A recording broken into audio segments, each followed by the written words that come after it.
On the world news tonight from BGI TV Currents. First, the headlines. Niger coup, ECOWAS leaders meet Thursday in Abuja.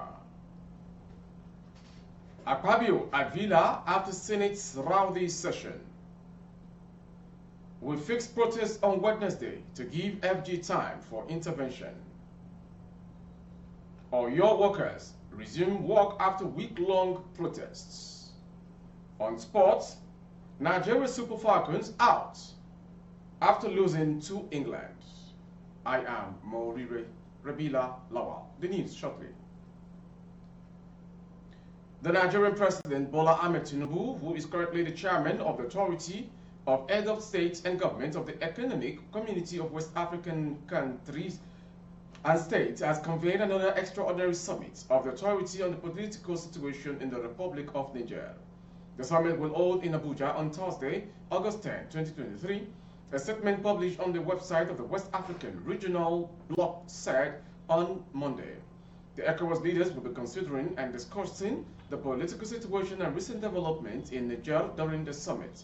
Information said that Niger's military rulers announced Sunday that they had closed the country's airspace, warning that any attempt to violate it would meet with an energetic and immediate response. Faced with the threat of intervention, which is becoming clearer through the preparation of neighboring countries, Niger's airspace is closed from this day on Sunday for all aircraft until further notice, the country's new rulers said in a statement. The announcement came as the deadline from the West African Bloc ECOWAS for them to hand back power to the democratically elected President Mohamed Bazoum was due to expire. ECOWAS last Sunday issued Niger's new military rulers with an ultimatum to stand down within the week or face possible military intervention. Bazoum was overthrown on July 26 when members of his own guard detained him at the presidency. Senate President Godswill Akpabio on Monday rushed to the presidential villa minutes after a rowdy session at the Senate over the screening of a ministerial nominee, Festus Keyamo. Akpabio was spotted at the villa at about 2:55 p.m. with Senate Majority Leader Okoyemi Bamidele. The two lawmakers who left the villa at around 3:48 p.m. did not address the press. Though the agenda of the Senate President at the villa was not yet known as of press time, it might not be unconnected to an altercation on the floor of the Senate on Monday afternoon. Minutes earlier, the Senate exploded into a rowdy session when a senator representing Abia Central Senatorial District, Darlington Onwakocha, moved a motion for the suspension of Keyamo's ministerial screening.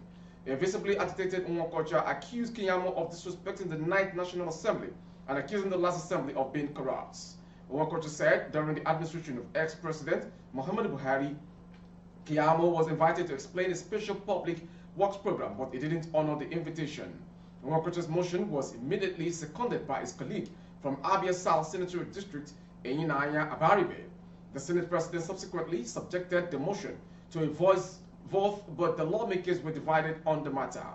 The Red Chamber immediately erupted into a rowdy session. Amid heated argument between the lawmakers, Bamidele moved for a closed-door session, and Akpabio sustained the move. Keyamo was a former Minister of State for Labor and Productivity under the then administration of ex-President Muhammadu Buhari. Keyamo from Delta State was the last nominee out of President Bola Tinubu's 48-man ministerial list to appear before the Senate. He appeared before the Red Chamber on Monday afternoon after another nominee, Mariya Mahmoud, a former commissioner for higher education in Kano State. Initially, Keyamo 53 did not make the president's first and second ministerial list. However, in a dramatic twist of events, Tinubu removed Mariam Shetty, a ministerial nominee from Kano, last Friday and replaced her with Keyamo and Mahmoud. Earlier, before the rowdy session, Keyamo thanked Tinubu for the ministerial nomination, saying that he had already lost hope of making the Federal Executive Council of the new president.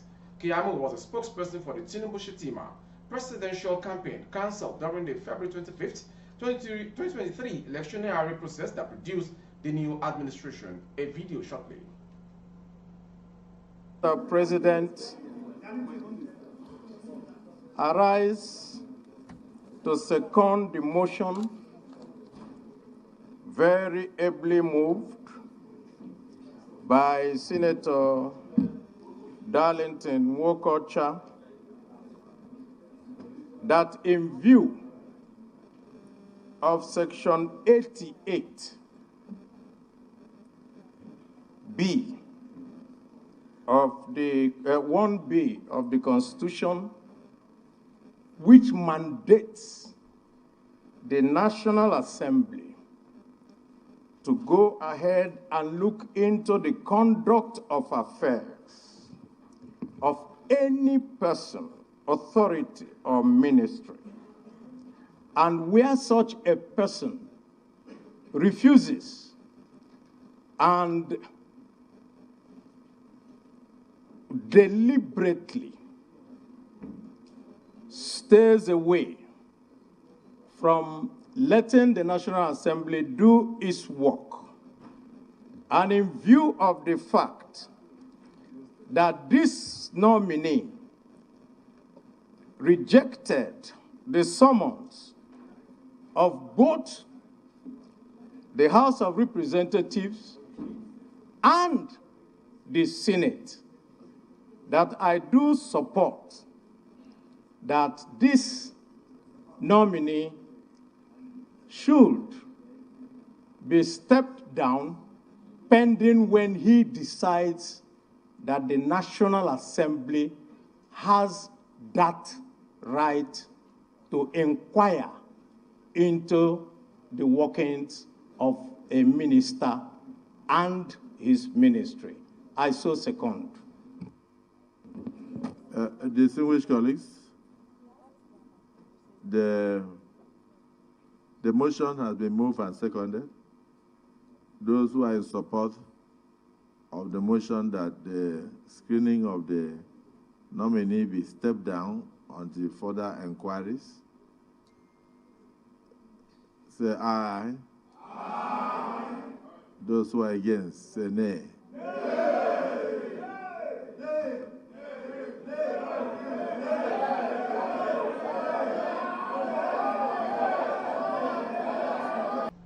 The Nigerian Association of Resident Doctors, NARD, says it fixed its protest on Wednesday to allow some time for the federal government to intervene. NARD had announced that its members will embark on a peaceful nationwide protest from August 9 over unmet demands. The association said the protest will involve picketing of the Federal Ministry of Health, the Office of the Head of Civil Service of the Federation, and the federal and state tertiary health institutions across the country. Speaking on Sunday when featured on the program, Emeka Oji, NARD president, confirmed that during the protest, the association will put locks and chains at entrances of some health institutions and will not allow operations to go on. The NARD president appealed to the government to intervene before Wednesday, saying the association believes the issue can be resolved. We have done everything we can to resolve these, but our members feel and they believe the government has not done enough when they have the capacity to do more, he said. During the meeting yesterday, we had options of starting this protest on Monday, but we shifted it to give the federal government enough time to intervene. We simply cannot be on this indefinite strike action when it seems we are being ignored. We believe the government should do more to resolve these issues. They can resolve these issues in a day or two. Let them identify the very urgent demands we've made, try to solve them by tomorrow, and then sit down with us to put timelines on other demands. We are reasonable people and willing to work. Doctors are living every day, and the ones that have left are breaking down. This is an emergency, and the government should treat it as such. Demands, which it believes have been neglected by the Ministry of Health and the federal government. The protest, scheduled to commence this Wednesday, will include picketing of the Ministry of Health, Office of the Head of Civil Service, as well as federal and state tertiary health institutions across the country. The association had embarked on an indefinite strike on the 26th of July, despite interventions by the Secretary to the Government of the Federation and the Speaker of the House of Representatives. This recent decision taken by the association's National Executive Council comes barely 2 days after the Ministry of Health instituted the no work, no pay policy against the striking doctors. Oyo civil servants returned to their desks on Monday, having called off a week-long strike called by state chapters of organized labor. The civil servants shown work since July 31st to protest the non-payment of salary deductions, leave bonuses, and also to demand a review of pension allowances. The strike called by the NLC, the Trade Union Congress, the Nigeria Union of Pensioners, and the Nigeria Union of Local Government Employees paralyzed government activities during the period. The workers demanded that Governor Seyi Makinde must address them personally and not through proxies on all contentious issues before they would call off the strikes. Consequently, Governor Makinde addressed the aggrieved workers at the entrance of the Civil Service Secretariat on Monday. He appealed to the workers to return to work and assured them that the demands would be looked into in due course. Makinde noted that the one-week protest had impacted the state's internally generated revenue negatively and pled that quarterly meetings would be held with union leaders to address workers' demands. In his remarks, NLC chairman in Oyo State, Mr. Kyle Martin said the unions decided to end the protest because the governor had yielded to some of their demands. Also, the governor promised to give speedy attention to other demands he noted.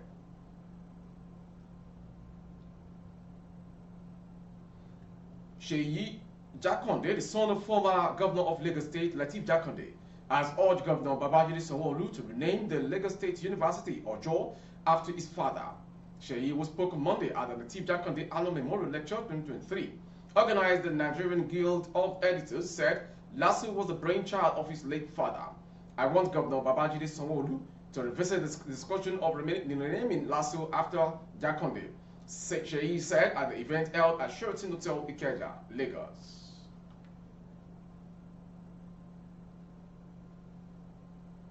The Nigerian Immigration Service, NIS, Department of Security Services, DSS, and Nigerian Army have put up a red alert as a deadline for the restoration of democratic rule in the Niger Republic ended on Sunday.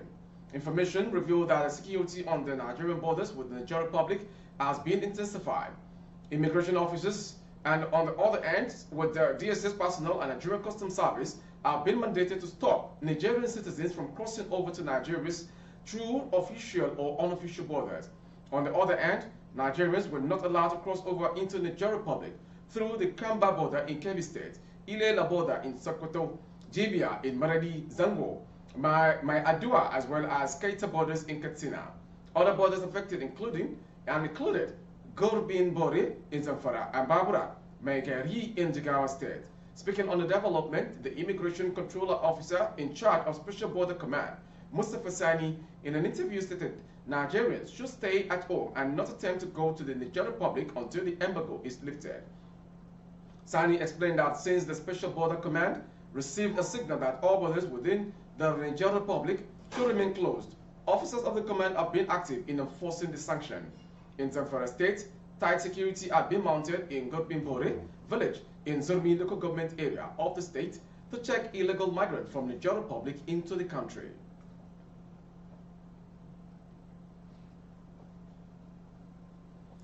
Three persons were said to have sustained gunshot wounds when some hoodlums invaded the Baba Ode community of the Idiroko Expressway in the Ota area of Ogun State on Sunday.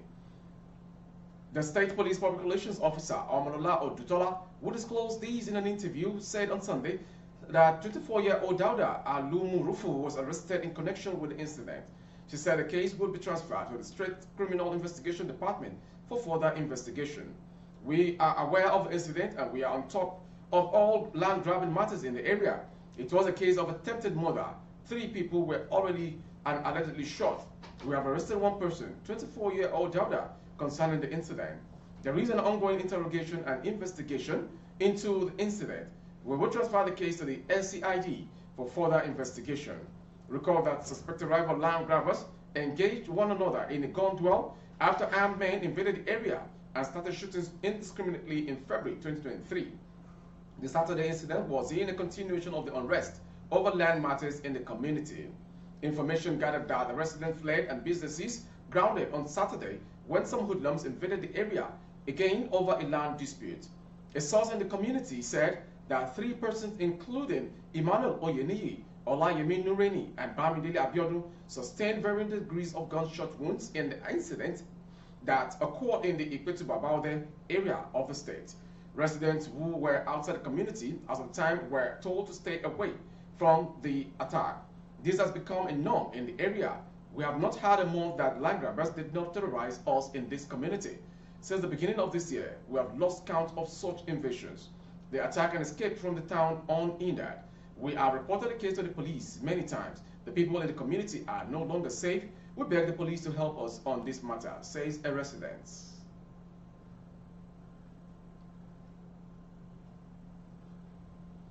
Gunmen suspected to be terrorists attacked Kwatar community close to Gidenzala, Koto Koshi, district of Bungudu, local government area in Zamfara state, killing scores and kidnapping many villagers. Information reliably gathered that the bandits invaded the community in the wee hours of Friday without security operatives' intervention. According to a police officer from the village, Ismaila, many villagers were killed while some were kidnapped, with many escaping with various degrees of injuries in a deadly operation by the bandits. My father, elder brother, and his wife were also killed along with many villagers in the attack, he added. Speaking further, he said almost all the villagers who survived the attack have deserted the community for the fear of the bandits' return. Another villager, Yahu Ibrahim, said that the attack was terrible, stressing that many community members sustained serious injuries as they were trying to escape from the deadly attack. He appealed to the federal government to, as a matter of urgency, declare a state of emergency in the state for the residents to have a breath of freedom. Information also gathered that on the same day, armed bandits unleashed terror attack on a village near Dengiwa village in Tafi local government area of the state, but the number of casualties has not been revealed as of the time of filing this report. This medium can authoritatively report that the access to Safi local government area of Zamfara state has become a bandit area. All efforts to get the reactions of the police have proved unsuccessful, as the police public relations officer, ASP, Yazid Abdullahi, refused to pick his calls. From that story, we go to the foreign story. Niger's military ruler announced Sunday that they had closed the country's airspace, warning that any attempt to violate it would meet an energetic and immediate response. Faced with the threat of intervention, which is becoming clearer through the preparation of neighboring countries, Niger's airspace is closed from this day on Sunday, which was yesterday, for all aircraft until further notice, the country's new ruler said in a statement. The announcement came as a deadline from the West African bloc ECOWAS for them to hand over power to democratically elected President Mohamed Bazoum, who was due to expire. ECOWAS last Sunday issued Niger's new military rulers with an ultimatum to stand down within the week or face possible military intervention. Bazoum was overthrown on July 26 when members of his own guard detained him at the presidency. A video. Ousted President Mohamed Bazoum. A spokesman for the National Council for the Safeguard of the Homeland, Amadou Abdramani, says this development was as a result of ECOWAS's threat of military intervention. The spokesperson also noted that there had been a pre-deployment of forces in 2 Central African countries in preparation for intervention, but he did not give details. This move comes as thousands of coup supporters gathered at a stadium in Niger's capital, Niamey, to cheer on the generals who seized power. So far, the generals who seized power in Niamey on the 26th of July have shown no sign of willingness to give way. Lastly, on sports. Nigeria will not play in the quarterfinal at the ongoing FIFA Women's World Cup in Australia and New Zealand. This comes after the Super Falcons lost to England via penalty shootout in the round of 16 today. Nigeria had played a 0-0 draw with England after 120 minutes. Desire Operanoze and Michel Alozie missed their spot kicks during the penalty shootout. The quarterfinal stages will take place on Friday and Saturday. With our sports story, we've come to today's world news ends. Before we go, here comes some headlines. Niger coup ECOWAS leaders meets Thursday in Abuja. Akpabio at Villa after Senate rowdy session. We fixed protest on Wednesday to give FG time for intervention.